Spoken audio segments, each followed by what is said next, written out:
Cerca Teleeuropa sul tuo Play Store o Apple Store e scarica la nostra app.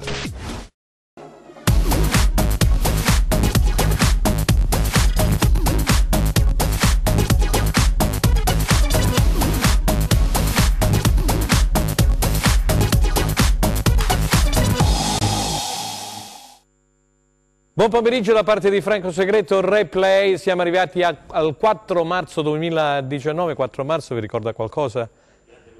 Marcello Romanelli, che è con noi, portavoce del sindaco di Rende, nonché collega giornalista del Quotidiano della Calabria. Grazie Marcello. Buonasera. Io allora vado a presentare gli ospiti. Il nostro amico carissimo Luca Altomare, ex calciatore di tante squadre, Napoli compresa ai tempi di Lippi, ha giocato con Maradona, insomma. Grazie, Luca, ha Franco, giocato nel Cosenza Calcio, ora si diletta a fare l'allenatore con la Social Montalto, mi pare, no? AS di Social Montalto. Benissimo, salutiamo gli amici della della S Social Montalto e naturalmente ringraziamo il nostro compagno di viaggio e d'avventura Aldo Genova, perché stamattina mi diceva che è andato in città. Buon pomeriggio. Sì, in centro, insomma è stato fermato da molti tifosi, poi ci dirà praticamente quello che hanno pensato i tifosi. Perché? Perché il Cosenza è stato sconfitto a Foggia, forse immeritatamente, perché qualcuno mi scriveva stamattina, caro Marcello, per fare una battuta, dice il Cosenza ha una difesa talmente forte che deve farsi gol da solo. Dermaco c'è stata questa sfortunatissima autorete, quindi il Cosenza ha perso per 1-0 dopo 3 vittorie consecutive, mentre ha pareggiato il Crotone di Giovannino Stroppa in trasferta a Padova. Era uno scontro diretto per la permanenza in Serie B, 0-0, però c'è da dire che il Crotone ha terminato in 10 per l'espulsione di Sampirisi, somma di ammonizione. Poi avremo intorno, diciamo, fra una mezz'oretta circa, dopo la prima pausa pubblicitaria, il solito collegamento telefonico, questa volta con il direttore sportivo del Cosenza, Stefano Trinchera, al quale il presidente Guarascio, che salutiamo, ha rinnovato il contratto per altri 2 anni, probabilmente da qui a qualche settimana arriverà anche quello dell'allenatore Di Braglio, almeno ce lo auguriamo, se lo augurano tutti i tifosi. E poi, dicevo, parleremo anche della Serie C, di quello che è successo ieri, poi ci sarà un posticipo che è quello che riguarda nel serale appunto Regina Rende. Allora, grazie intanto nuovamente agli ospiti. Io direi di andare a vedere quello che è successo in Serie B. Enzo Leonetti in regia, poi abbiamo Michele Cava alla Camera e poi Luca Chitte e Giuseppe Costanzo alla messa in onda. Andiamo a vedere in questo turno che cosa è successo, così poi entriamo in studio e lo commentiamo insieme. Brescia Cittadella 0-1, la prima sconfitta del Brescia dopo 24 risultati utili consecutivi. Poi Carpi Ascoli 1-1, Foggia batte Cosenza nell'anticipo di venerdì 1-0, Verona batte Venezia il posticipo di domenica sera 1-0, Livorno Benevento sarà l'altro posticipo perché purtroppo qui c'è lo spezzatino come in tutti i campionati. Poi Padova e Crotone 0-0, Palermo batte Lecce 2-1, Perugia batte Salernitana 3-1 e poi Pescara batte Spezia 2-0. Andiamo a vedere la classifica generale che vede al comando sempre il Foggia di mister Corini, che sabato prossimo sarà l'avversario del Cosenza. Punti 47 per i Lombardi, a 45 punti il Palermo, 44 il Pescara, 43 il Benevento, 42 il Verona, 41 il Lecce, 38 il Perugia, 37 troviamo lo Spezia, 36 il Cittadella, 34 Salernitana, 33 Cosenza, 30 Ascoli, 27 Cremonese, 26 Venezia Foggia, 23 Livorno e Crotone, 22 punti il Carpi, 20 il Padova. C'è da dire che comunque il Livorno giocherà appunto nel serale contro il Benevento, un testacoda, perché il Livorno ha bisogno di punti per cercare di alzare la testa, mentre il Benevento è lì per praticamente come dire, stare a ruota delle battistrade. Allora, Luca Altomare, questa giornata di campionato cosa ha detto in Serie B? Ma ha detto che è caduta la prima in classifica, il Brescia... E questa è una notizia. È una notizia, sì, una notizia, perché era l'unica squadra, penso, in Serie B a non aver mai perso in casa, quindi a discapito di un Cittadella che magari sembrava, insomma, poteva sembrare una partita facile, invece ha perso 1-0. Il Cittadella è una delle squadre, insieme al Palermo, che ha una delle migliori difese, quindi comunque una squadra solida, una squadra che comunque non ha questo gioco spumeggiante, ma riesce comunque a fare delle buone gare. E poi c'è stata la vittoria del Pescara, una squadra che magari aveva nelle ultime giornate un po' perduto il passo, invece l'ha ritrovato alla grande e si è riproposto, insomma, per la vittoria del campionato. È ritornata alla vittoria anche il Perugia, a me il Perugia non dispiace come squadra, quindi ha vinto una partita importante contro la Salernitana. Insomma, bassa classifica invece, Luca? Bassa classifica è il Venezia, che in questo momento diciamo, è la squadra che sta maggiormente, penso, sta facendo molta difficoltà. Ci sta magari il derby col Verona, una squadra un po' più strutturata, ci sta che magari poteva perdere, però insomma si trova in un momento non felice, ecco. Marcello Romanella, vogliamo introdurre le calabresi, così poi andiamo a vedere gli highlights sia del Cosenza sia del Crotone. Cosa hanno detto queste due partite? La sconfitta del Cosenza a Foggia, immagino che tu l'avrai vista. L'ho vista la partita naturalmente in TV, dopo che sono andato anche a Perugia, quindi ho visto anche la vittoria del Cosenza a Perugia. Salutiamo gli amici con i quali era a Perugia. La nostra comitiva che Alessandro Russo, che speriamo di avere con noi, lo salutiamo. L'amico Giorgio Canonaco. Giorgio Canonaco, facciamo queste macchinate con le ciambotte, si va in trasferta. C'era pure Morrone, o no? Gaetano Morrone è il numero uno, Gaetano. Assolutamente. Gaetano veramente le trasferte non se le perde mai, quindi naturalmente rimpiange i tempi di Stefano e quindi si è affezionato ancora di più adesso al Cosenza Calcio. Su Foggia Cosenza io ho subito fatto un commento su un post della bacheca mia di Facebook dicendo che il Cosenza quella sera è entrato con le pantofole, non si è levato le pantofole e quindi praticamente è stato lì a guardarsi allo specchio di come magari si compiace della bellezza anche tecnica, perché in effetti il Cosenza quest'anno ha questa caratteristica, gioca a calcio. Questo è un dato di fatto, nel senso in ogni campo noi la partita, Franco, riusciamo vero Luca, ho questa grande serenità delle impostazioni delle partite, parliamoci chiaro, a Foggia autogol, sì, noi non abbiamo tirato, ma il Foggia dopo che cosa ha fatto? Non ha mai impensierito, la stessa cosa a Perugia, la stessa cosa, ogni partita il Cosenza Calcio ha questa caratteristica veramente di fare un grande gioco, merito dei ragazzi, merito di un Braglia attento, sul pezzo e con un centrocampo. Io naturalmente ripeto ancora una volta, il mio idolo è Palmiero, perché lo reputo un giocatore veramente all'altezza, ma poi l'innesto di Sciaudone, un grande centrocampo, abbiamo anche una riserva, Luca, secondo me abbastanza, con gli nuovi acquisti ci siamo, quindi io invito i tifosi a venire allo stadio contro il Brescia, perché sarà uno spettacolo, una bella partita. Facciamo finta che a Foggia abbiamo vinto, ecco, ai tifosi dico questo, che questo è importante, insomma. Ok Marcello, allora io volevo fare intanto gli auguri al grande Emanuele Giacoia, che è stato anche tuo direttore, è stato maestro di tutti noi per i suoi 90 anni, oggi festeggia 90 anni Emanuele Giacoia, tutto il calcio minuto per minuto, insomma, diciamo che è stato il papà del giornalismo sportivo in Calabria, in particolare con 90° minuto. E poi un in bocca al lupo a Roberto Chiuzzi, che praticamente da oggi ha iniziato il corso per UEFA di Serie A come allenatore a Coverciano, quindi a Roberto Chiuzzi un in bocca al lupo, ad Maiora, che è il vice appunto del tecnico del Cosenza Piero Braglia. Poi hanno giocato anche le donne, hanno perso 3-1 contro il Catanzaro, le donne rossoblu del Cosenza, però si sono comportate veramente bene, insomma è stato un fine settimana abbastanza impegnato. E poi c'è da sottolineare anche il Crotone, che dopo il 3-0 del Palermo è andato a pareggiare anche a Padova, diciamo che si è rimessa un po' in sesto, perché la squadra del Crotone, ricordiamo che non è una squadra da buttare proprio via, insomma è una squadra abbastanza forte. Grazie. Aldo, io direi di andare a vedere gli highlights del Cosenza e poi ti do subito la parola, va bene? Vediamo quello che è successo nel servizio appunto di Foggia Cosenza. Grazie Leonetti. Una sconfitta evitabile che non compromette il cammino del Cosenza, ancora al riparo dagli assalti delle inseguitrici, ma amareggia i rossoblù, che avrebbero voluto lasciare lo Zaccheria con un altro risultato utile dopo le 3 vittorie consecutive. L'indisponibilità di Bittante, convocato ma non utilizzabile, la condizione non eccelsa di Izco e la volontà di limitare il raggio d'azione di Kragl, giocatore determinante sulla fascia, portano Braglia a dirottare Baez sulla corsia destra in un inedito centrocampo con Mungo e Garritano ai lati di Palmiero. Tra il dire e il fare, 2 episodi decisivi nei primi 20 minuti. Il primo, la palla gol costruita da Maniero e Tutino e fallita da Domenico Mungo, bravo a chiudere lo scambio ma sfortunato nell'impatto con il pallone a pochi passi dalla porta difesa dalle ali. Poi, dopo l'altra conclusione del centrocampista calabrese finita al lato, il calcio di punizione battuto dallo specialista Kragl, rimbalzato sullo stinco di Dermacu e finito nella porta di Perina. Vantaggio pugliese viziato dalla posizione irregolare di Iemmello al momento della battuta, circostanza però non ravvisata dall'arbitro Maggioni.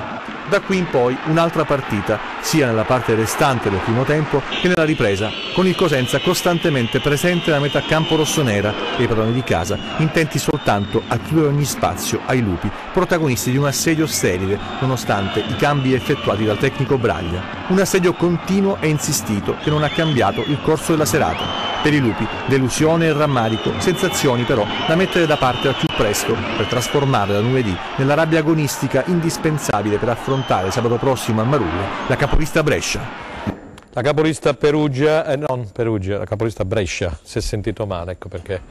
E allora, già scrivono in tanti, io volevo salutare un altro amico carissimo, Renato Coscarella, chirurgo vascolare, insomma, che a Cosenza conoscono in tanti, un carissimo amico, tifosissimo del Cosenza, fargli in bocca al lupo al Cosenza Calcio e anche alla nostra trasmissione replay. Aldo Cenno, ma allora, sulle immagini che hai visto la partita, sì, eccetera, cosa ti senti di dire? Grazie. Io ho detto in un post che ho fatto che purtroppo, mi dispiace dirlo, ma l'errore di Mungo ha condizionato la partita, ci può stare, l'errore. Come no? Però è un errore clamoroso che ha messo purtroppo poi in difficoltà, perché poi ha avuto anche lo stesso Mungo, perché sbagliare un gol di quella portata ti condiziona per tutta la partita. Poi ha avuto anche un'altra seconda occasione molto più difficile della prima, la prima era facilissima, e quindi la partita si è sviluppata in questa maniera, con questo autogol di Del Maco sfortunato.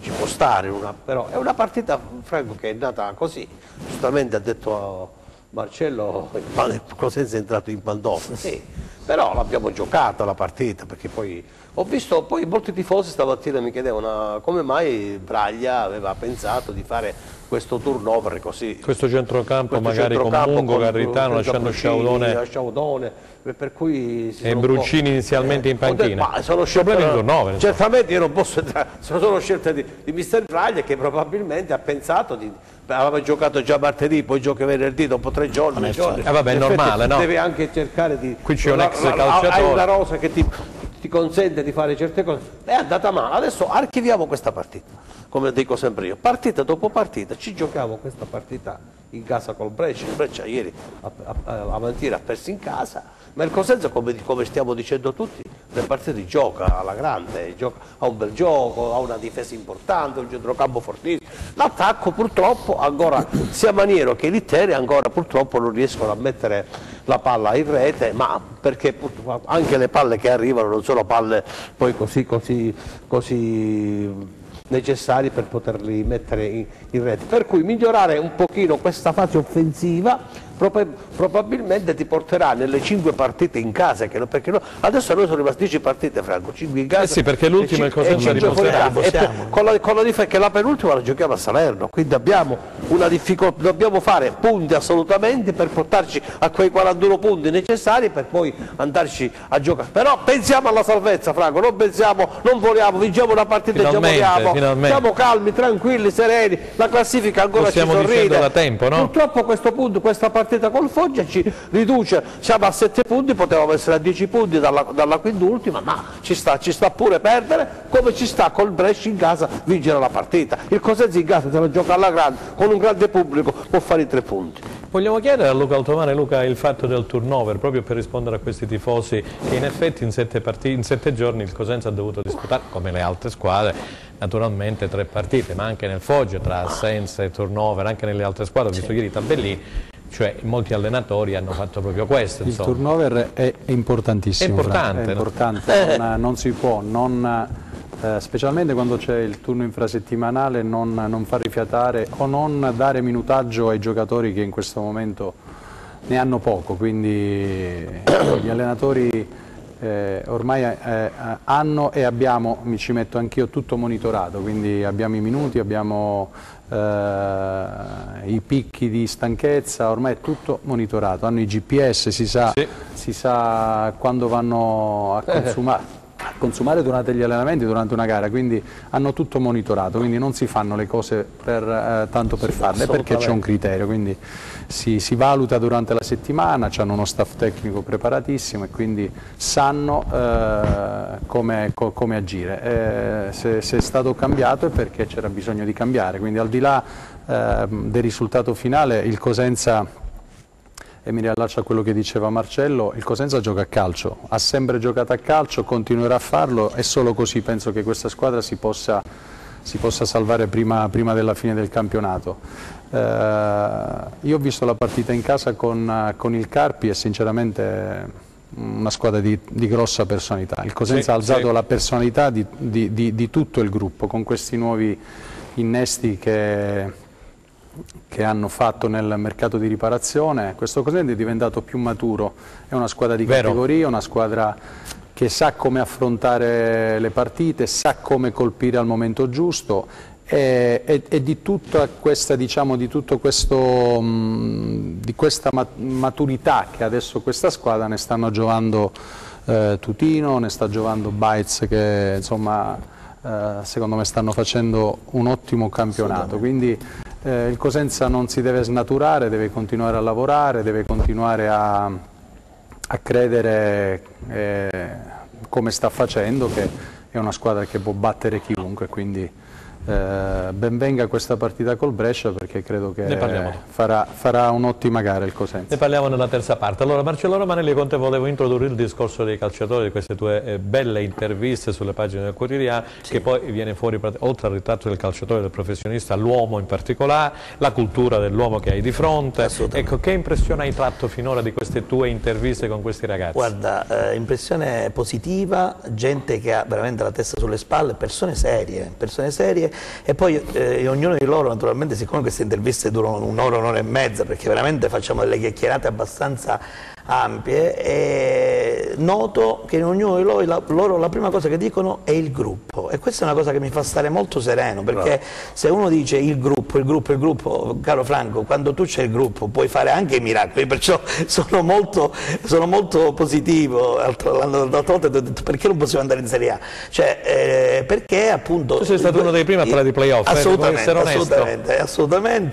lo continuo a dire, basta che stiamo veramente sul pezzo, e poi le storie che vengono fuori da questi calciatori sono storie bellissime. La storia di Palmiero è una bella storia, la storia di Tutino, due ragazzi. Tutino che ieri si è ripetuto poi a Sport Italia, assolutamente, con l'amico carissimo e collega Alfredo Pedulla ha raccontato che loro due hanno questa caratteristica, due ragazzi che sono cresciuti nel Napoli Calcio e hanno fatto tutte le trafile nel Napoli Calcio. Addirittura Palmiero ha affrontato la Champions League della primavera, ha giocato Napoli-Juventus, Scudetto, Coppa Italia a Torino e a San Paolo, quindi Palmiero diciamo che era già maturo, però lui mi ha detto una cosa molto importante: nel momento in cui sono uscito dal calcio giovanile, a Pagani e a Agragas finalmente ho respirato la città che era sul collo, insomma, e lui ha salvato l'Agragas ha fatto un ottimo campionato, e adesso Palmiero e Tutino si sono rincontrati dopo questi 2 anni di prestito, e secondo me sono due gioielli, due ragazzi che la Serie A è un passo da loro. I tifosi dicono peccato che siano di proprietà del Napoli. Io mi auguro che con la riconferma del direttore sportivo il prossimo anno questi due ragazzi sentiremo Trinchera, vediamo se fa questo primo miracolo. Gli porremo proprio questa domanda su Palmieri e su Tutino. Vediamo un attimo se siamo pronti dalla regia di andare ad ascoltare Braglia, quello che ha detto nel post partita appunto di Foggia. Grazie. Abbiamo fatto una buona gara, poteva finire meglio, perché rivedendo anche il gol che hanno fatto il Foggia mi sembra che ci sia fuori gioco, almeno dalle immagini che abbiamo noi, però dobbiamo accettare il risultato e guardare avanti, ci mancherà. Secondo tempo non abbiamo mai rischiato niente, abbiamo sempre gestito la palla noi, il problema è che non siamo stati molto incisivi, perciò poi alla fine il Foggia si è abbassato con tutti e non era facile nemmeno trovare spazi. Però abbiamo cercato di far giocare i ragazzi che non avevano giocato, abbiamo cercato di mettere in campo anche ulteriori energie. Il problema è che è andata come è andata, abbiamo preso un gol balordo su una punizione che si poteva evitare perché era girato, e poi da lì e poi è chiaro, una squadra si difende, riduce gli spazi e non è facile poi. Non è facile trovare la via del gol. Non so se hanno ascoltato tutti, perché insomma rimbombava un po' l'audio di Braglia, comunque è stato abbastanza chiaro. Bene. Si è capito. è stato chiaro, caro Luca, insomma c'è una punizione che non c'era, il gol in fuorigioco l'abbiamo visto nel servizio di Gianluca Pasqua, il collega che salutiamo, perché in effetti c'è una posizione di Iemmello in fuorigioco e lì l'assistente di linea, il guardalinea avrebbe dovuto alzare la bandiera. E allora vogliamo dire, cioè, su quello che ha detto Braglia, condividi tutto, l'ho visto però abbastanza sereno. Sì, sereno, infatti questo non avevo visto l'intervista, però mi è parso abbastanza sereno, comunque soddisfatto della prestazione, perché alla fine la prestazione c'è stata. È vero, è stata compromessa da un episodio, poteva essere portata a nostro favore su quell'azione sviluppatasi sulla destra con la conclusione di Mungo, perché era una partita che si poteva perdere o vincere per un episodio, purtroppo è stato a discapito nostro e la partita si è persa, però il Cosenza è stato comunque in partita fino alla fine. È difficile far gol al Cosenza quando hai una difesa messa così, è attenta, sono giocatori di categoria che ormai hanno un'esperienza consolidata, quindi non è semplice, poi fanno un lavoro importante in mezzo al campo, gli attaccanti sia Maniero che Litteri hanno questa caratteristica che comunque si abbassano, cercano di andare a disturbare sia il centrocampista basso che i difensori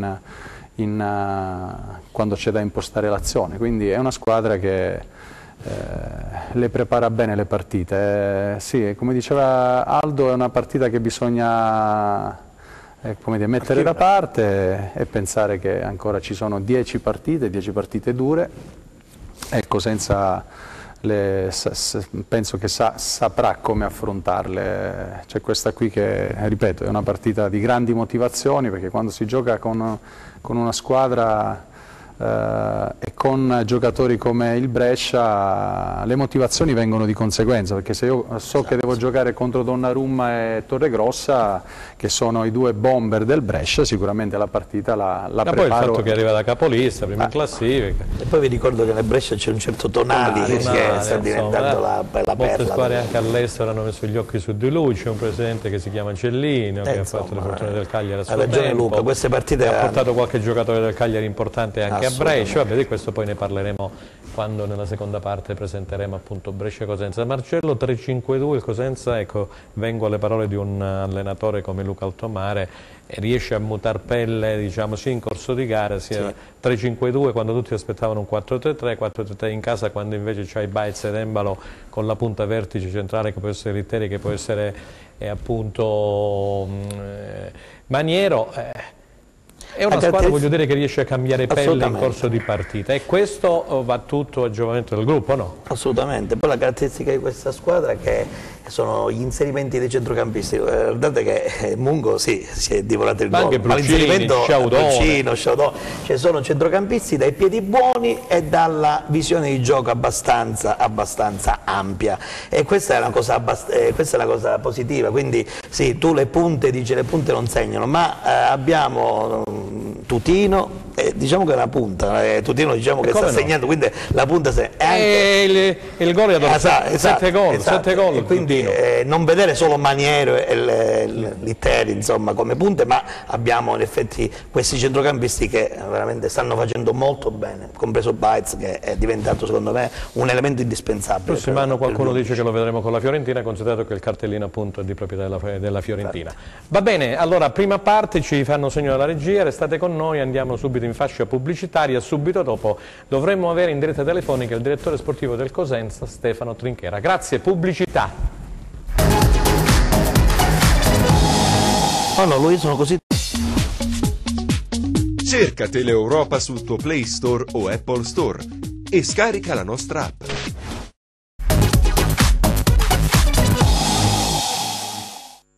E allora eccoci insieme per la seconda parte di Replay. Stavamo parlando del Cosenza e naturalmente abbiamo sciorinato quasi tutto con Luca Altomare, Marcello Romanelli, Aldo Cenovi. Direi di andare ad introdurre il Crotone. Ne parlava ad inizio trasmissione Luca, il Crotone che praticamente è riuscito a portare a casa un punto importante e sia pure in 10 uomini per l'espulsione di Sampirisi per somma di ammonizione contro una diretta concorrente per la permanenza in Serie B, che è appunto il Padova di Gerry Mbakogu. Andiamo a vedere allora gli highlights, caro Enzo Leonetti, di appunto Padova-Crotone. Grazie.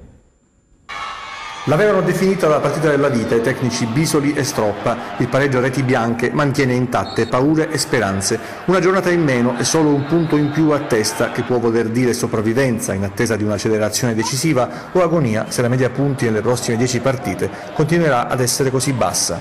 Primo tempo equilibrato con poche occasioni da rete. Mbakogu sembra ispirato, ma i padroni di casa non lo assecondano. Per gli ospiti Golemic e Rodien creano scompiglio in area veneta, ma niente di più.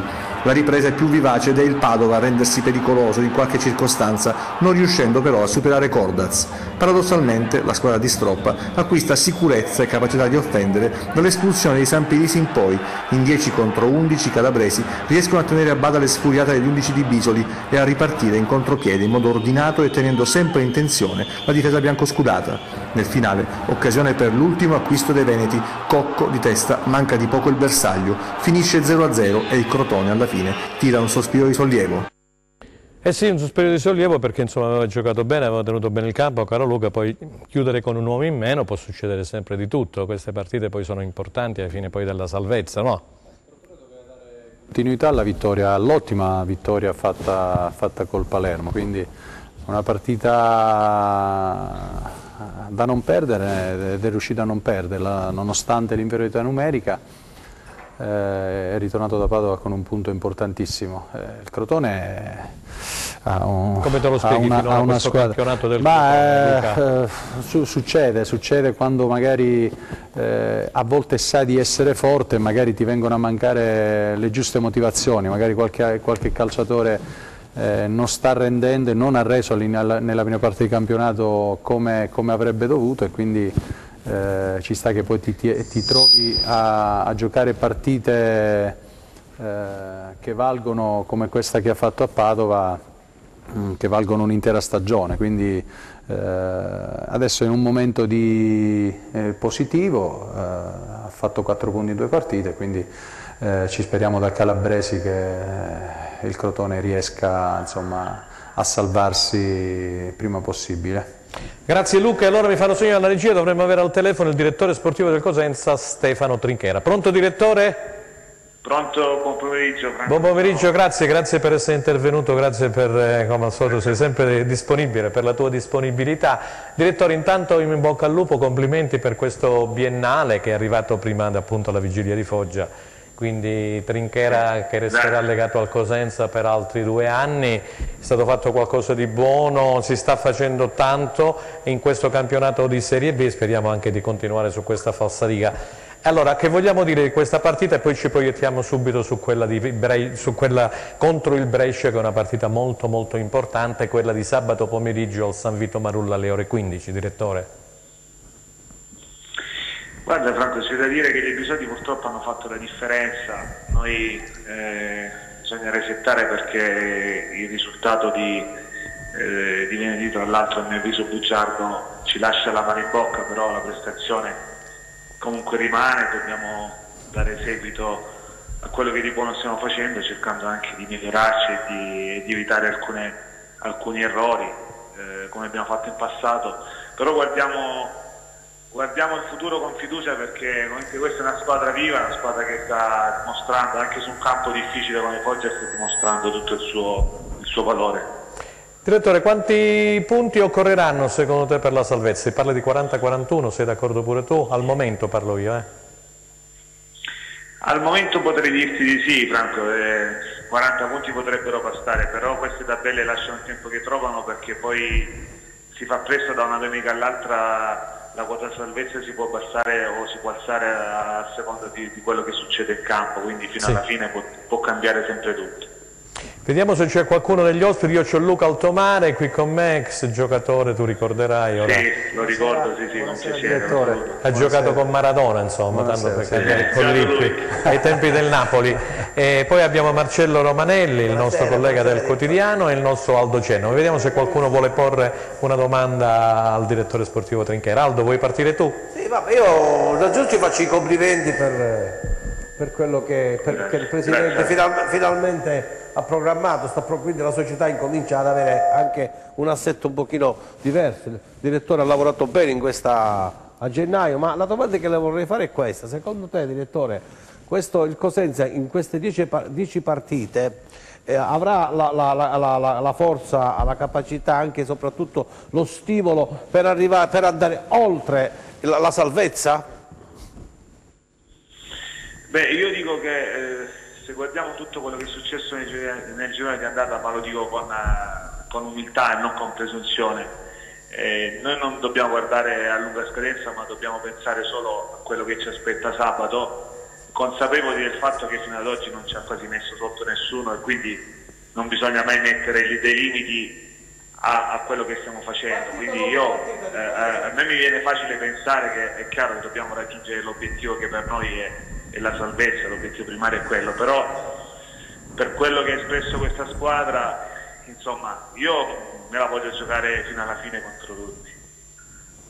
Benissimo. Marcello Romanelli per il direttore? Buonasera, soddisfatto dei nuovi acquisti, si sono integrati secondo lei alla perfezione, e poi la sua riconferma è molto importante perché secondo me lei già sta iniziando a lavorare per il prossimo anno, vero? Sì, diciamo che è stato un segnale importante della proprietà e a dare continuità a al ciclo che abbiamo aperto lo scorso anno. Poi questo è un gruppo di lavoro che insomma ci ha dato delle soddisfazioni e il Presidente ha ritenuto opportuno continuare su questa falsariga, quindi in quest'ottica è giusto poi tenere conto di tante cose e cercare di migliorarsi sempre. Quindi a me ha fatto molto piacere perché rimanere in questa piazza, in questa società dove ormai è una certezza anche a grandi livelli, non può che riempirmi di orgoglio, quindi sono fortemente motivato a fare sempre del mio meglio. Giusto. Direttore, c'è Luca Altomare, vede Luca, e poi chiudo io. Direttore, no, era solo, non è neanche una domanda, era giusto una conferma anche da parte sua. Molti amici mi chiamano per informarsi di Tutino, di Palmiero, insomma sono giocatori, non so se conferma diciamo la mia come dire, idea. Come? La tua idea? La mia idea, sì. Insomma, secondo me sono giocatori che hanno ancora dei grossi margini di miglioramento. Ecco, volevo sapere se anche lei la pensava come la penso io. Sì, Luca, secondo me loro hanno il vantaggio di essere sottovalutati. Qui parliamo di due giovani, ma anche se ce ne sono degli altri che probabilmente in pochi conoscono, perché oggi purtroppo non c'è la cultura di andare sui campi a vedere continuamente le partite, a vedere giocatori che crescono e che migliorano di partita in partita. Quindi i nostri giovani, secondo me, soprattutto l'esempio di questi due è lampante, si stanno imponendo e per me hanno un futuro roseo, tenendo anche conto che insomma in giro non è che ci sia granché, noi guardiamo sempre i giocatori affermati delle altre squadre, ma poi i nostri ce li teniamo stretti. Giocatori come Tutino e Palmiero, ma lo dico ovviamente è una considerazione mia personale, non è facile trovarli in altre squadre. Bene, grazie direttore, per chiudere allora, qui anche perché ci sono un po' di tifosi ci segnalano la situazione, è arrivato diciamo il contratto di Mungo anche per il prossimo anno, però c'è ancora Bruccini, Idda, ci sono un po' di giocatori in lista di attesa, ecco, volevamo capire e sapere insieme a molti tifosi e come stanno effettivamente le cose, direttore. Grazie. Guarda Franco, intanto il contratto di Mungo era già stato concordato la scorsa estate, poi per un motivo o per un altro è stato sottoscritto e depositato nei mesi successivi, ma non c'è mai stato nessun problema. E riguardo ad altri come Bruccini, Idda, lo stesso Dermaco per esempio, con Saracco pure che scadenza pure lui, insomma sono degli step che faremo, anche se a dir la verità io con la massima sincerità e trasparenza, perché non devo nascondere nulla, con Dermaco ci siamo visti, ci siamo seduti più volte per affrontare l'argomento, però il ragazzo in questo momento vuole aspettare, vuole guardarsi, vuole più che altro concentrarsi sul campionato, e quindi non so poi cosa succederà, però da parte nostra ovviamente c'è sempre stata massima apertura e volontà a trattenerli. E questo è importante che lo sappiano i tifosi, la tifoseria, che da parte del Cosenza, del presidente Quarascio che salutiamo, chiaramente del direttore sportivo e dell'allenatore Braglia, insomma ci sono tutte le condizioni per poter stare insieme, poi dipende giustamente dal ragazzo, perché il ragazzo magari nazionale albanese ha altre aspettative, può darsi che voglia giocare in Serie A, sempre se qualche società di Serie A, insomma, poi alla fine, o no Marcello? Però la Cosenza adesso sta bene e col direttore credo che il prossimo anno faremo ancora meglio. Benissimo. Direttore, le condizioni di Embalo per chiudere, lo recuperiamo contro il Brescia per una panchina? Io penso di sì, e penso e spero di sì, perché Embalo insomma, è un giocatore di qualità che ci può dare una mano a fare grandi cose in questo finale di stagione. Mentre per quanto riguarda Idda? Forse il discorso è un po' più complesso. Benissimo, perché ci vorrà ancora un po' di tempo. Sì. Va bene, grazie direttore per la disponibilità, in bocca al lupo, grazie, arrivederci. Allora, vogliamo fare un giro, stiamo parlando del Crotone, adesso è intervenuto Trinchera e quindi ci tocca riparlare delle Cosenza. Luca, facciamo un giro su quello che ha detto Trinchera, insomma è stato chiaro sui rinnovi dei contratti, è stato chiaro su Palmieri e su Tutino, è stato chiaro chiaramente sul discorso di Dermaco, però ha detto anche che crede in questa squadra fortemente. Sì. Infatti là mi sono soffermato che lui ci crede, se la vuole giocare con tutti, ma è così, è quello che il Cosenza sta dimostrando, che ogni partita se la gioca con chiunque, al di là di come magari può finire la partita, ma il Cosenza è un Cosenza tosto, quindi come direttore penso che faccia benissimo a dirle queste cose, vuol dire che si fida del gruppo, si fida dei propri ragazzi, intanto è stato lui a portare i calciatori, quindi si sarà documentato, informato con chiunque, quindi a capire prima del giocatore la persona che è dietro, quindi penso che sia un direttore in gamba e abbia operato molto bene sul mercato. Per il meglio, Marcello ha detto di Embalo, ci ha dato una notizia rassicurante, anche per una panchina dovrebbe essere recuperato, anche in quart'ora 20 minuti se non riesci poi eventualmente Embalo, insomma è uno di quelli che ti crea la superiorità numerica, è uno di quelli che mette molti palloni al centro. Riesce a saltare l'uomo, che è un po' in questo calcio diciamo poche persone riescono a saltare l'uomo. Tutino insegna che quando va con la palla al piede anche Baez, insomma, abbiamo dei giocatori che saltano l'uomo e questa è un'altra non notizia. Ci sarà Cestana nel Brescia che era diffidato, questa è una notizia che voglio io ho voluto fare proprio questa bella domanda al direttore se già sta iniziando a lavorare, perché è un punto di partenza molto importante, cioè sempre per volare alto, caro Franco, perché è arrivato anche il momento di poter sognare qualcosa di più grande per questa città e soprattutto per il pubblico, perché ricordiamo, abbiamo un pubblico quest'anno di un entusiasmo, non so Luca se mi confermi, ma c'è un entusiasmo quest'anno incredibile.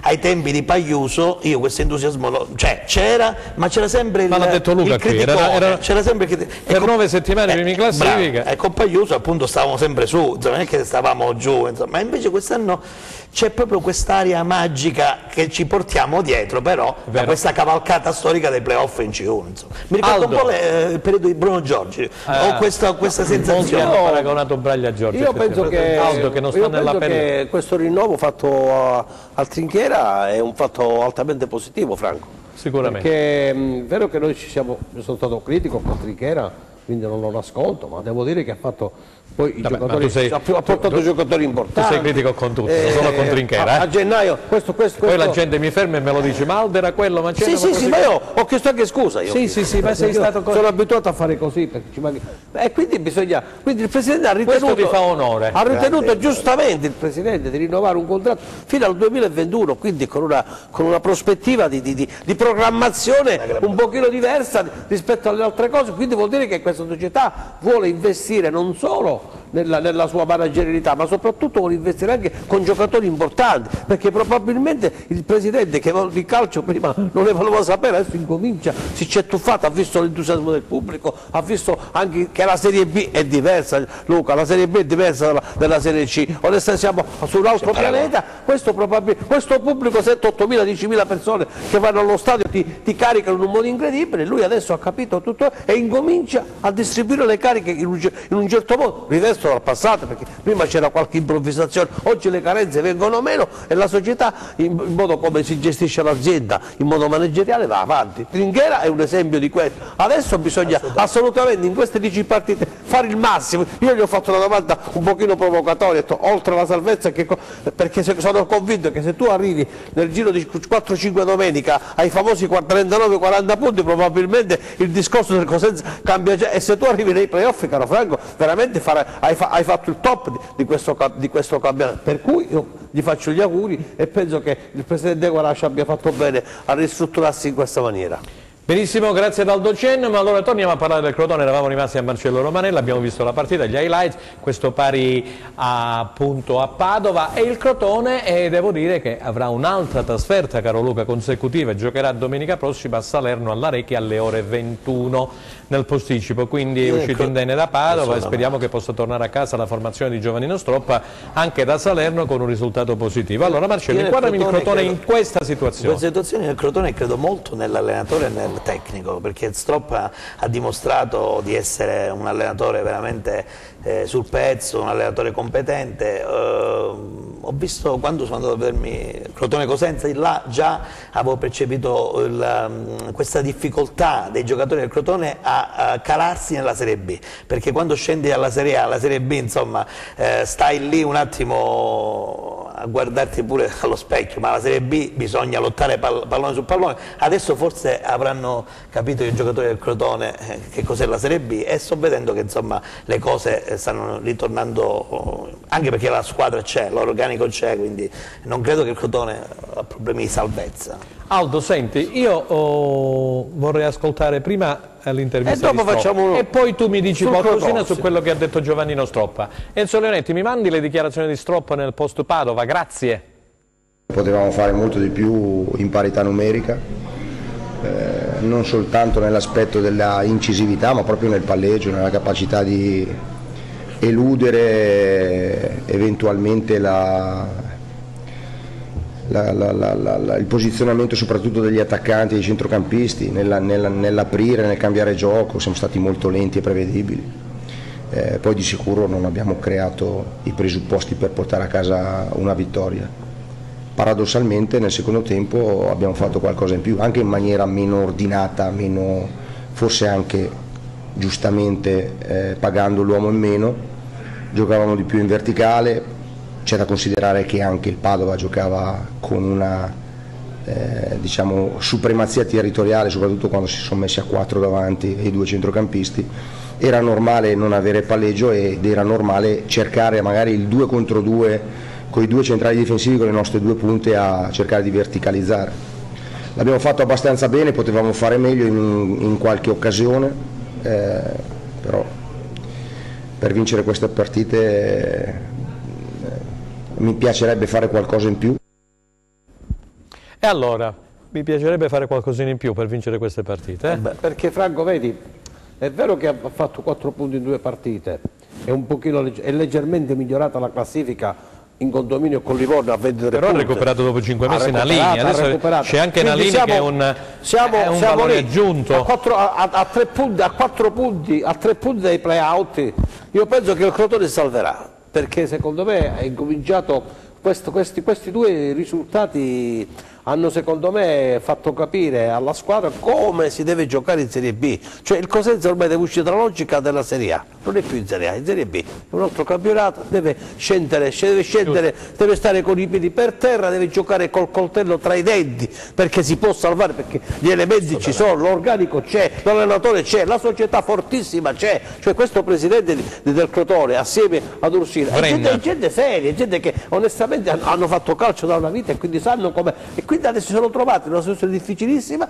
e psicologicamente hanno anche sofferto, adesso devono ricostruire in queste 5-6 partite il futuro. Il Crotone arriverà, arrivando ai 30 punti, comincia a ragionare diversamente. Adesso ancora deve giocare come ha giocato per esempio in casa contro. Sarà fondamentale la gara di Salerno di domenica. Perché a Padova anche questa espulsione, questo nervosismo lo deve cercare Stroppa di evitarlo, perché troppe espulsioni, troppi giocatori che sono fatti cacciare fuori ha avuto il Crotone, per cui una squadra come il Crotone ha bisogno bisogno di restare in Serie B e penso che sarebbe un danno se non dovesse accadere. Io penso che alla fine il Crotone è la squadra che si salverà.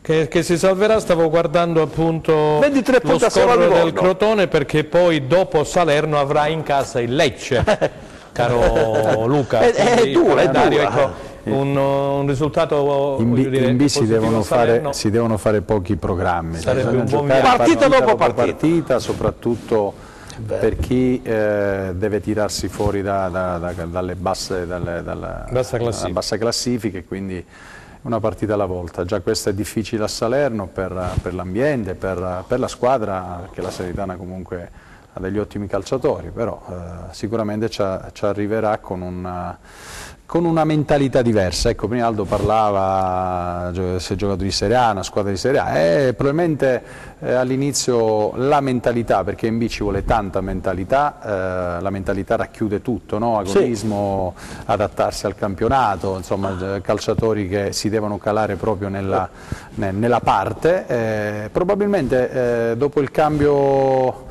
di allenatore, no? C'è stata la parentesi Oddo, si sono ritrovati di nuovo con l'allenatore che l'aveva guidati dal ritiro del campionato, hanno secondo me fatto quadrato, hanno ritrovato il gruppo, e quando ritrovi il gruppo ritrovi i risultati. C'era una specifica domanda al Presidente Evren, gli è stato chiesto appunto del cambio dell'allenatore quando le cose, diciamo, andavano non bene. Dice non è stato, diciamo, il discorso di prendere Oddo, aver sbagliato in quella situazione, ma abbiamo sbagliato purtroppo nell'esonerare Stroppa, quindi avrebbero dovuto chiedere forse maggiormente, però hanno riconosciuto questa situazione, che Oddo poi non si discute, è un allenatore, diciamo, molto bravo, ha preso questa squadra che probabilmente soffriva e soffre, anche se adesso in quota minore, di un problema mentale, come diceva Luca Altomare, non si è calata in quello che è il campionato di Serie B. Sei d'accordo? Sono d'accordo, su Stroppa ho veramente un'alta considerazione di lui, anche perché è uno che insomma ha esperienza, i ragazzi li conosceva, e quindi piano piano il Crotone, sì, sono 10 partite dove tu ti giochi tutto. Il problema è che quando sei sotto ti viene anche un po' il braccino, quindi nella Salernitana Crotone è dura. E noi, nel caso nostro invece, meno male che queste 2 partite siamo riusciti a vincere a Perugia, abbiamo vinto in casa, abbiamo fatto questo filotto, e adesso col Brescia nel caso nostro siamo un attimo più sereni, ma anche a livello di gioco noi siamo... Però poi vai a Pescara, il Cosenza andrà a Pescara dopo aver incontrato il Brescia, quindi voglio dire, il Cosenza a livello di gioco sarà dura per entrambe. È vero che il Cosenza è molto più avanti, però il Cosenza c'è il Brescia, e poi venerdì prossimo, e lo ricordiamo per gli amici che ci seguono da casa, il Cosenza sarà anche ancora una volta su Rai Sport nell'anticipo delle 21. Perfetto. Allora, ci fanno segno dalla regia, nella terza parte parleremo di quello che è successo in Serie C, vedremo gli highlights, restate con noi, pubblicità. Grazie.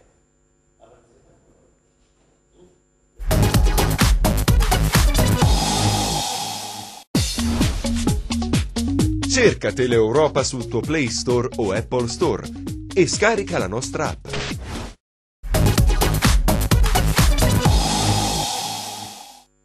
Terza ed ultima parte di replay per lunedì 4 marzo 2019. Allora andiamo a vedere il prossimo turno della Serie B, così chiudiamo con quello che appunto saranno le sfide che riguarderanno il Cosenza ed il Crotone, e poi naturalmente parleremo di Serie C. Allora Enzo Leonetti, mi mandi il prossimo turno della B? Abbiamo detto che il Cosenza ospiterà al San Vito Marulla sabato prossimo alle 15 il Brescia, Ascoli Livorno, Cittadella Pescara, Cremonese Benevento, Lecce Foggia, Perugia Hellas Verona, Salernitana Crotone si giocherà domenica prossima alle ore 21 in serale, Spezia Padova, Venezia Palermo. Allora Luca, mettiamo a fuoco questo prossimo turno, ecco qua, vediamo con la videata. Beh, questo spicca secondo me il derby pugliese, Lecce-Foggia secondo me sarà un bel derby, è sempre stato bello, quindi poi comunque da tenere sotto osservazione, che ne so, Venezia-Palermo, insomma sono tutte quelle squadre che magari tenerle sotto è sempre un bene, al di là che poi sei tu a decidere del tuo futuro, quindi sei tu a giocare in casa e se fai una partita importante col Brescia. Esatto, vogliamo inquadrare questo Brescia, forse nessuno pensava all'inizio che il Brescia si potesse trovare a questa situazione. Ma neanche io sinceramente, poi ha cambiato allenatore, è andato il mio amico Eugenio Corini. Insomma, Corini, sì. Prima c'era David Suazzo. Sì, che anche con lui abbiamo fatto il corso a Coverciano, un ragazzo eccezionale. Insomma, Corini è un'esperienza molto più importante di Suazzo, quindi è riuscito a collocare bene le pedine.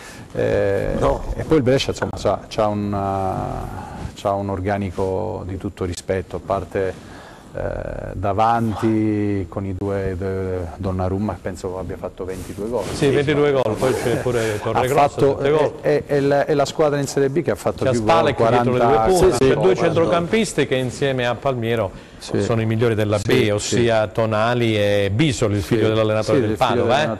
No, la squadra è una squadra.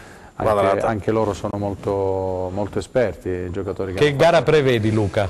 Una gara, penso che si fanno poche previsioni su queste gare. Il Brescia da capolista verrà oltretutto a persi in casa. Per fare la sua partita, per consolidare e non solo, magari allungare sulla seconda che adesso è il Palermo, quindi il Palermo mi sa che c'è il turno a Venezia, quindi potrebbe anche, come dire, approfittarne, no? Di un Venezia un po' malconcio. Sì, 2 punti in più c'è il Brescia del Palermo. Potrebbe.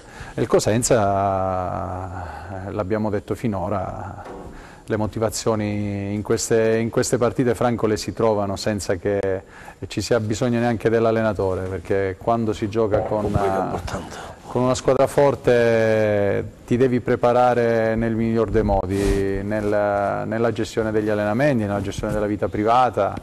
C'è un lavoro di concentrazione e motivazione veramente alto, quindi penso che... Marcello, avevi detto tu prima che domenica sarà uno spettacolo, visto che le previsioni del tempo resteranno belle col sole, quindi una gran bella cornice di pubblico. Hai detto poco fa che prevedi veramente tanta gente al San Vito Marulla contro la campolista, un ambiente magico, no? Un ambiente magico, il tifo quest'anno, voglio spendere una parola per questi ragazzi che cantano dal primo all'ultimo minuto, è veramente uno spettacolo. Mi augurio naturalmente che la curva e la tribuna a un certo punto c'è questa unione, diciamo, anche per avere questo coro unico, questo è il mio sogno naturalmente, e poi il Cosenza, l'altra caratteristica che ha è la pazienza. Anche al San Vito il Cosenza ha pazienza, nel senso sa aspettare il momento giusto, e spero che sabato il colpo in canna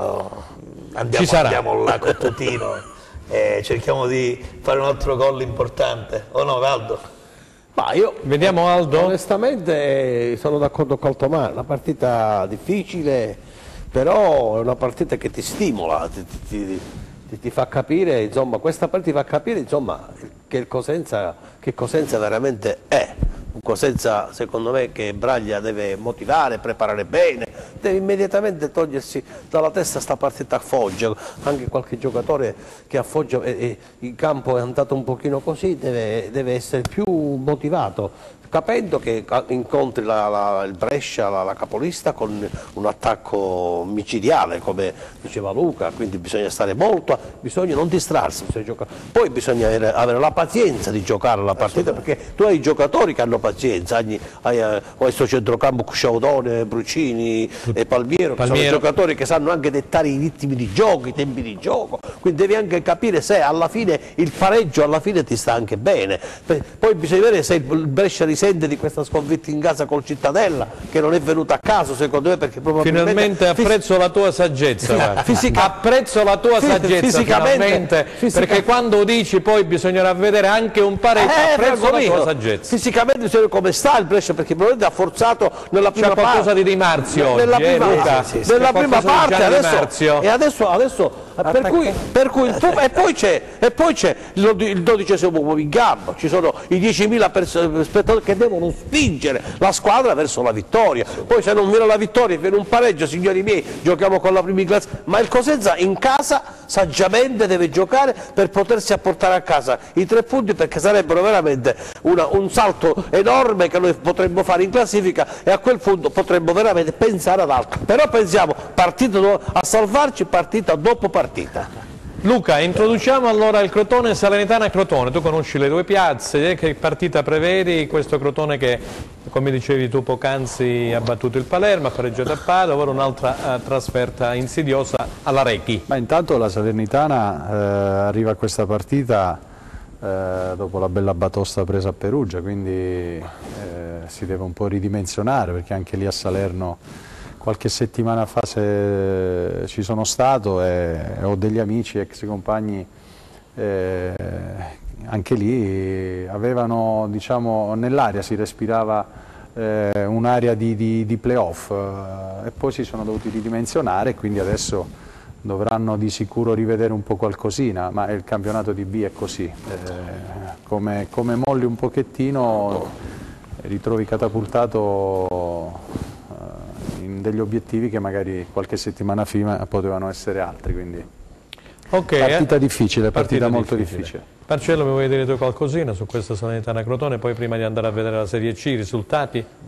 La partita conferma le parole di Luca, il campo di Salerno è un campo abbastanza difficile, perché tradizione, grande passione, quindi sono quei campi bunker che non è facile andare a espugnare, però insomma il Crotone se fa una buona partita può uscire anche con un pareggio, però è una partita abbastanza molto difficile per il Crotone. Speriamo bene. Benissimo, e allora Enzo, andiamo a vedere quello che è successo in Serie C. Vi ricordo che il posticipo appunto sarà Regina-Rende, e ecco, questi sono i risultati che si sono avuti appunto nell'ultimo turno. Bisceglie batte Catanzaro 1-0, questo è un risultato un po' inaspettato, no Luca? Sì. Casertana Juve Stabia 0-0, Catania Potenza 1-1, a Catania ha debuttato Novellino sulla panchina appunto dei siciliani.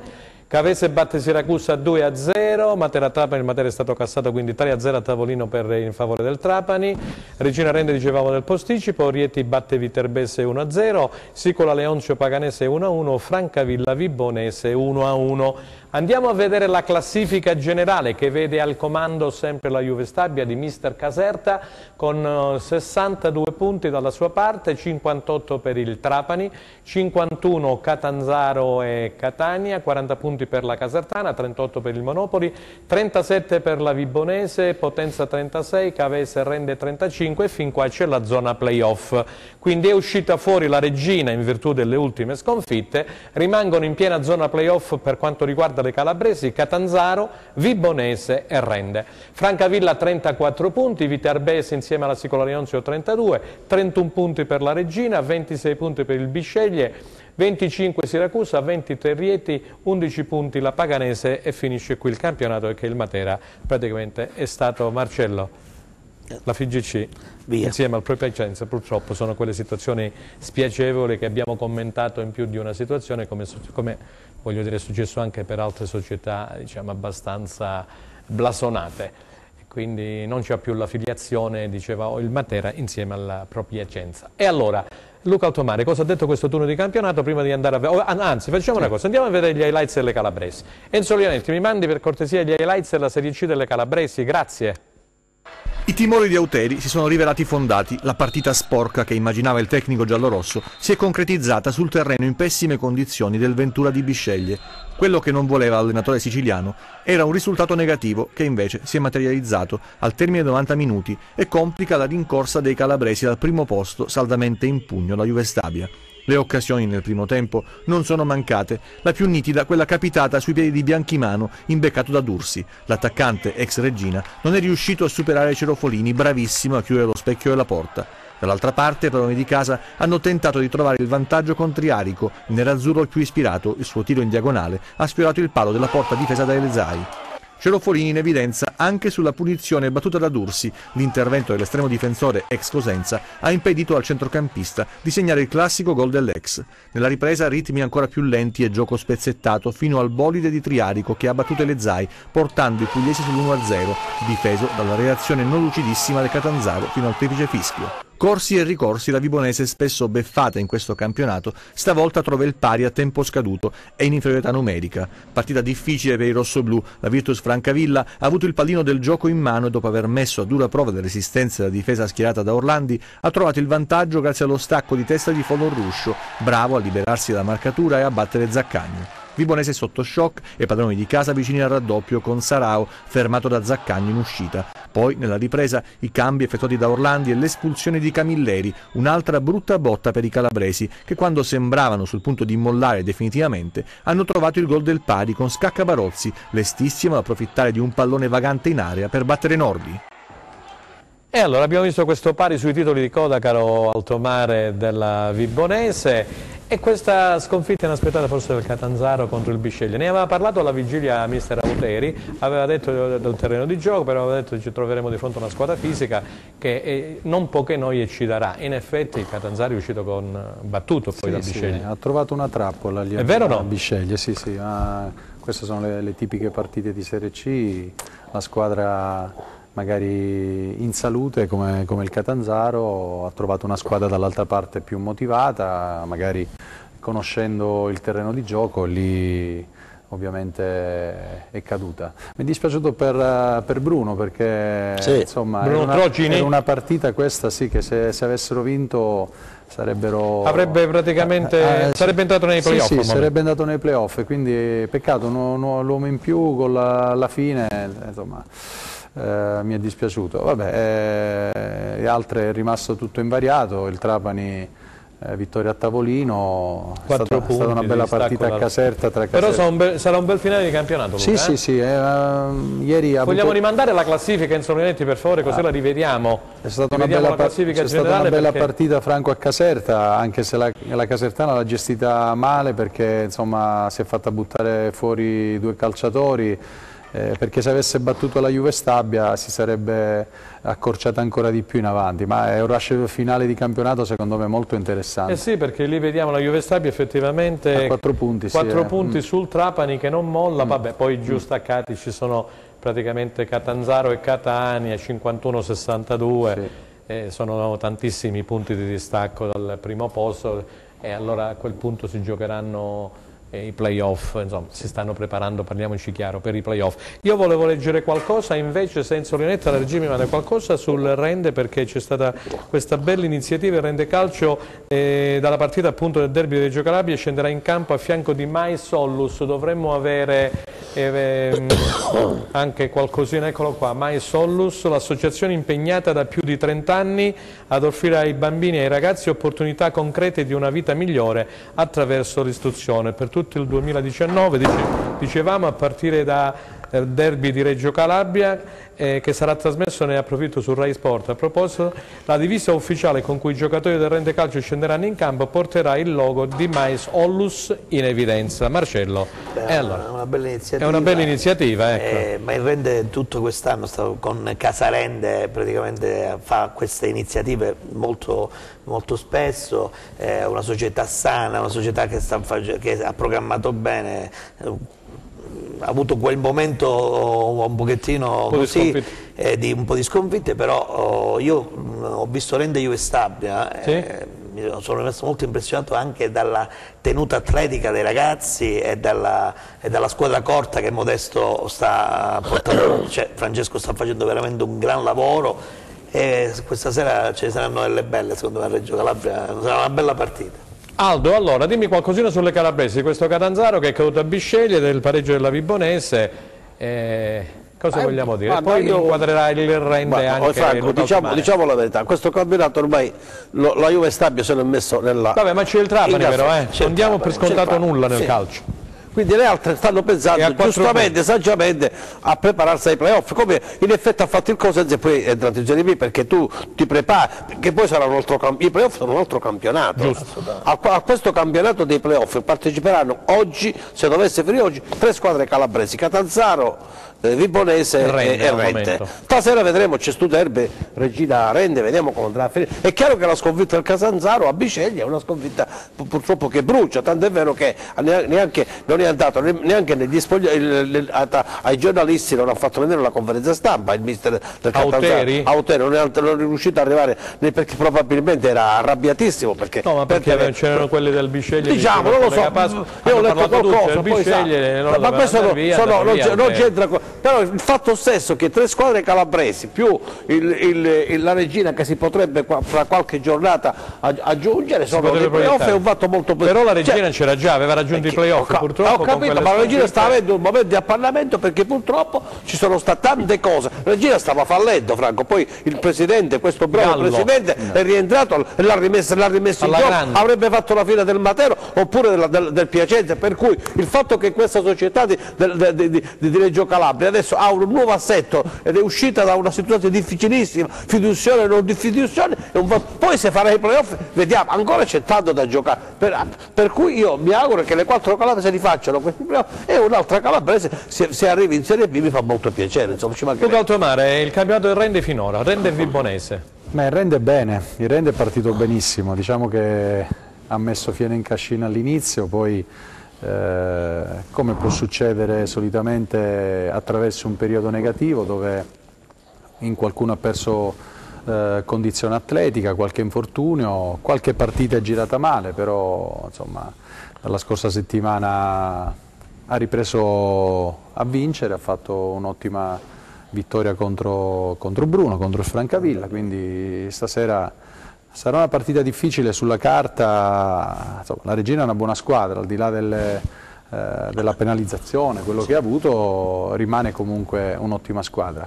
Vedrò la partita, quindi speriamo Marcello, che tu che cosa mi vuoi dire da Reggio con un delle altre calabresi di Catanzaro e Vibonese? Guarda, il Catanzaro diciamo che è stata un po' inaspettata questa sconfitta perché insomma non era sul pezzo. La Vibonese ti devo confessare che non ho notizie della Vibonese, però sto vedendo che insomma va pure abbastanza bene, giusto Aldo? Ha fatto un bel pareggio ieri, però a me dispiace, io sono un grande amico estimatore di Brunello, la Francavilla ieri è peccato, sì. Poteva andare a 36 punti nei playoff. Brunello è bravo, ha subito questa mio genero che è molto amico suo, l'ho sentito, era un pochino amareggiato, però purtroppo nel calcio ci sta che anche in 9 alcune volte tu sei in 9 e in 11 e in 9 vinci le partite e in 11 li perdi, questo è il calcio, però secondo me c'è modo e modo di riprendersi. Ci sono tante partite ancora il campione di Serie C non ha, tranne che nel primo posto deve ancora tutto. Quindi, quanto viene alle mie parole che ancora... scrivere una bella storia, una bella pagina. Un campionato molto equilibrato. C'è un tweet simpatico da Brescia oggi, Luca, ritorniamo in Serie B. Rallenta la marcia del Brescia in vetta alla classifica di Serie B. La Regina è stanca ma non deve avere paura di nessuno. Una sola vittoria nelle ultime 4 partite, la stanchezza si sta facendo sentire, ma anche un atteggiamento diverso rispetto al passato. 2 punti, urge ritrovarlo, questo è su Brescia oggi. Quindi avevamo inquadrato bene che in questo momento è un calo fisiologico quello del Brescia, come l'hanno avuto tutte le squadre, del resto, insomma, ci sta. Su un campionato lungo come... È il giornale di riferimento del Brescia oggi. Ci può stare tranquillamente, poi è una squadra che è ambiziosa, sa nel proprio obiettivo finale posto all'inizio, sa qual è, quindi non lo perderà di vista sicuramente per una sconfitta. C'è qualche squadra che ti ha deluso finora, diciamo, in Serie B, e per quanto riguarda invece l'outsider, come inquadri tu? Ma non pensavo che il Lecce riuscisse a fare il campionato che sta facendo, sinceramente non sta facendo secondo me di più di quello che erano gli obiettivi iniziali. Mi aspettavo qualcosa in più dallo Spezia e qualcosa in più sinceramente. Squadra giovane però, Marino c'ha un po' di alto e basso, hai ragione, è un po' discontinuo questo Spezia. Mi aspettavo qualcosina in più dall'Ascoli, che l'Ascoli ha un buon organico, pensavo facesse meglio, invece sta facendo fatica anche l'Ascoli.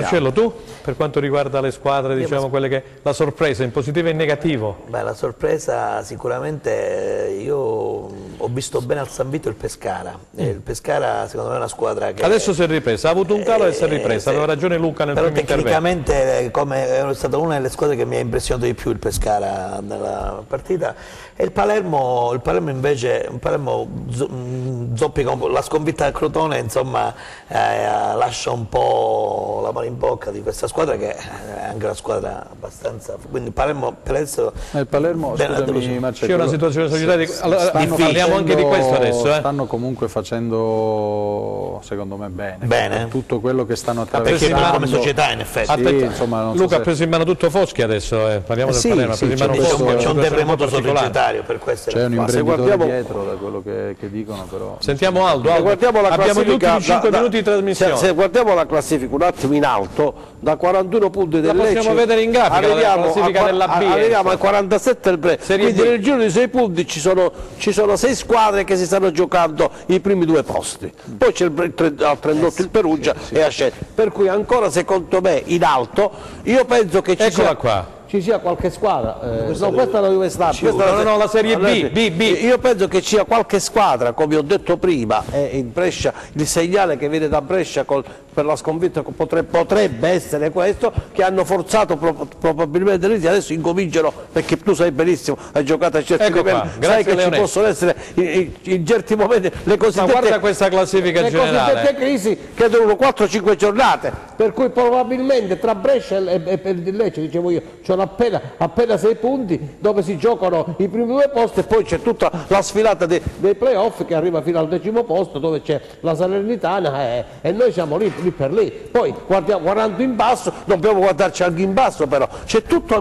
ancora secondo me né in alto né in basso, tranne il Padova secondo me. Guarda che i playoff finiscono ai 37 della Spezia. 37 della Spezia, sì. Sì, 38 Perugia che ha vinto ieri, 37 lo Spezia.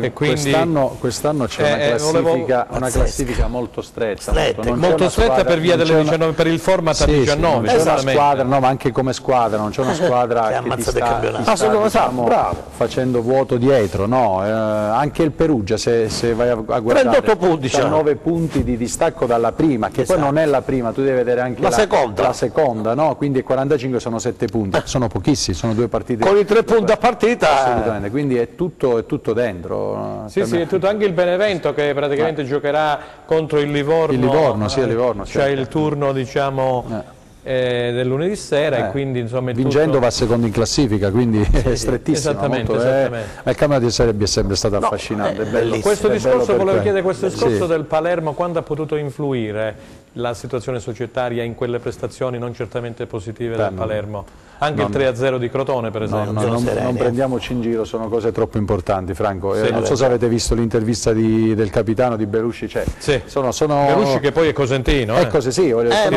Sono situazioni che se non le vivi non puoi sentirne proprio il polso. Quindi quando un calciatore ti fa un'intervista, rilascia un'intervista del genere, capisci che c'è una forma di sofferenza interna in uno spogliatoio dove ripeto, devi solo ringraziare questo gruppo di calciatori che ancora sta cercando di portare avanti. E non ha avuto penalizzazioni il Palermo. No, ma c'è stato anche Balata che ha detto, insomma, insieme al presidente della FIGC, cerchiamo di monitorare la situazione del Palermo e vediamo come vanno le cose, perché vogliono giustamente vederci chiaro di chi sono le quote, perché Zamparini le ha passate ad una sua ex segretaria, eccetera, lui gli arresti domiciliari. È una situazione un po' troppo delicata a Palermo, e auguriamo, noi facciamo un in bocca al lupo alla società. Franco, c'è un'altra situazione. Prego. Spezia Perugia ancora non è stata omologata, mi pare. C'è qualche problema, mi pare. Non è stata omologata esattamente. Perché c'erano proprio dei giocatori. C'è tutta una storia che ancora deve venire. C'è qualcosa da appurare, c'è qualcosa da appurare. Stiamo attenti che ci sono delle cose che a noi sfuggono, però ancora è tutto lì, ancora è tutto un gioco, sia per i play-out che per i play-off, ancora secondo me è tutto. Aldo, ci sono anche squadre che ancora rispetto alle partite fatte alle 26 c'è qualcuno che ne ha fatte 2 partite che bisogna recuperare, è una classifica ancora che si stravolgerà. Precaria. Marcello, il format a 19 siamo in chiusura e il format a 22 il prossimo anno addirittura si arriverà a 20, ecco, ci fanno segno alla regia che ci stiamo salutando. Ci stiamo salutando, il format a 19 come lo avevi? No, è un format così, però... Il fatto che riposi una squadra... Guarda, il riposo è veramente una cosa triste, sinceramente, guarda, perché dovevamo giocare tutti insieme, il riposo è una roba che... non ho mai visto, non mi ricordo da anni. Nemmeno io. Speriamo non si riproponga più. Diciamo ce lo auguriamo tutti. E questa era l'ultima risposta da parte di Marcello Romanelli, di Luca Altomare e di Aldo Cennamo, che vado a ringraziare per il contributo dato alla nostra trasmissione Replay per questo lunedì 4 marzo 2019. Da parte di Franco Seghetti è tutto. Vi ricordo che il Cosenza giocherà domenica e sabato prossimo al San Vito Marulla contro il Brescia alle 15, mentre domenica, il giorno dopo, il Crotone in Serie B giocherà in trasferta all'Arechi di Palermo alle ore 21. È tutto e naturalmente vi lascio in compagnia dei programmi che seguiranno. Ci rivedremo lunedì prossimo. Arrivederci!